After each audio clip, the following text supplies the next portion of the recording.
Coming up on 60 Minutes. I don't think you can wake up one day and do something that brutal.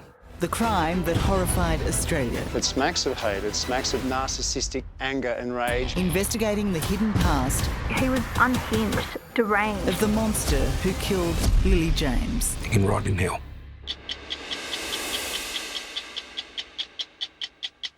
Welcome to 60 Minutes, Extra Minutes, the podcast. Today we're going to be chatting about one of possibly the saddest stories I've worked on. I'm Tara Brown. This is our producer, Hannah. Yes, nice to be with you. Yeah, certainly very, very sad. A terribly tragic story about the death of 21-year-old Lilie James last year.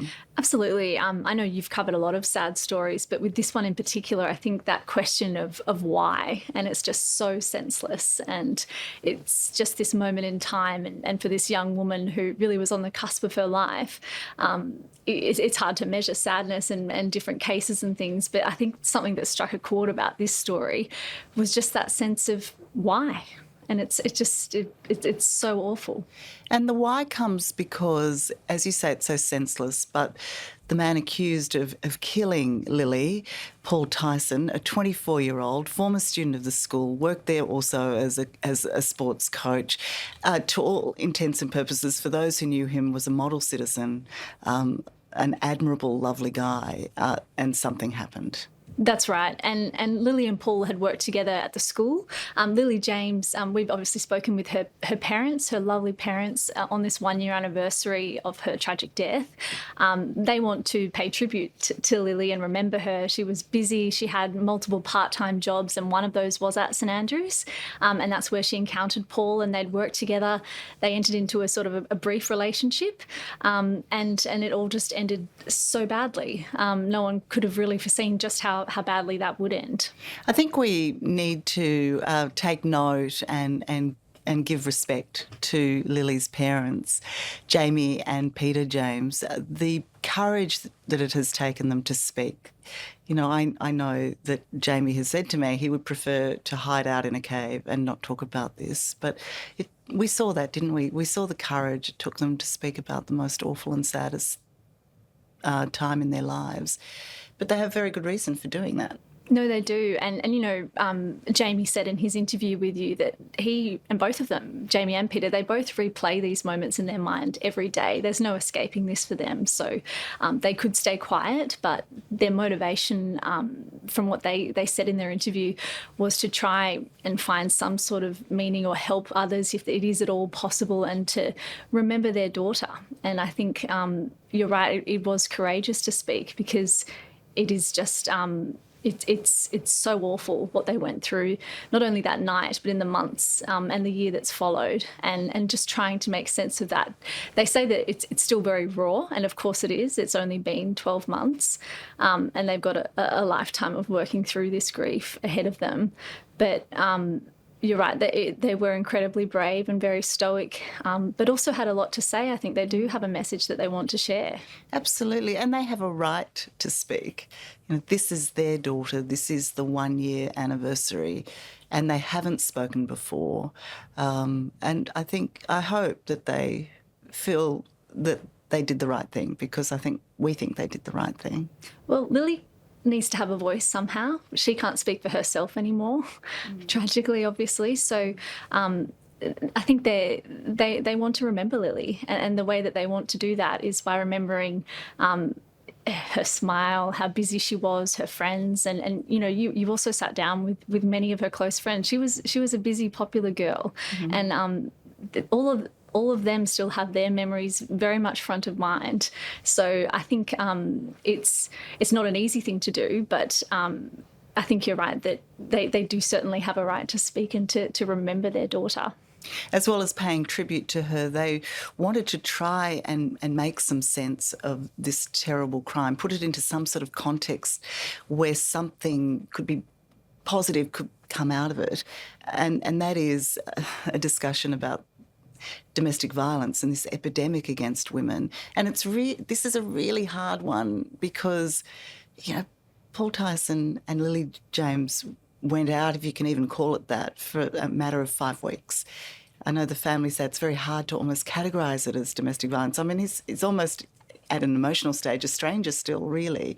But they do categorise it that way, as do Lilie's friends. They view this as domestic violence. And so the broader discussion then is, how do we stop it happening? That's right. And I think, Lilie's mum spoke about when she'd spoken to Lilie about the relationship with Paul, it was described in very casual terms.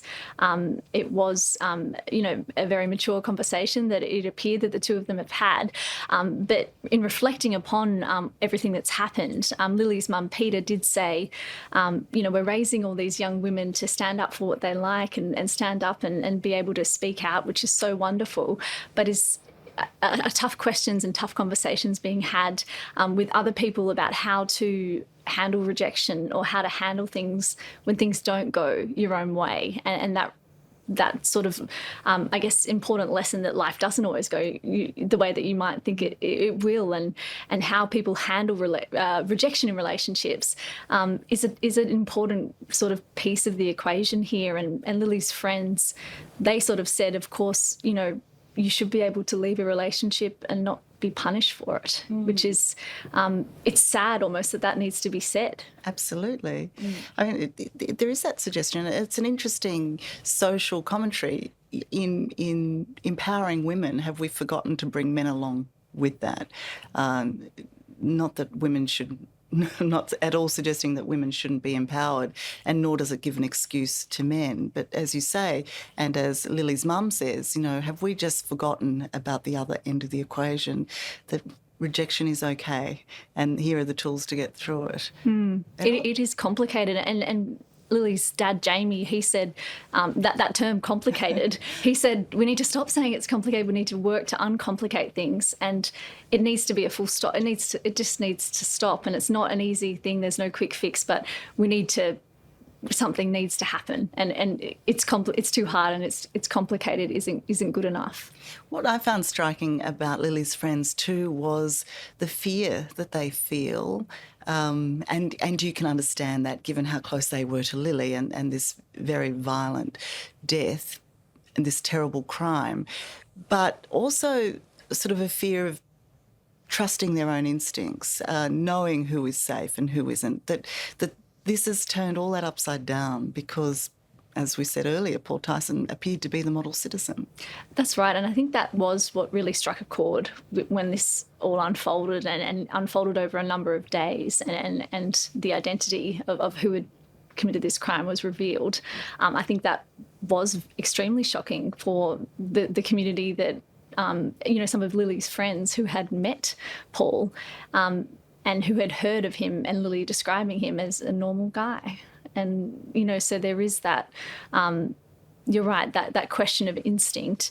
But it's also, I guess, encouraging in a way to see Lilie's friends speaking out, and they're not hiding away. They're actually contributing to this conversation. And while they're sort of working through their own fears and their own grief and their own relationships and how this has totally shaken their world, they're all still very young women.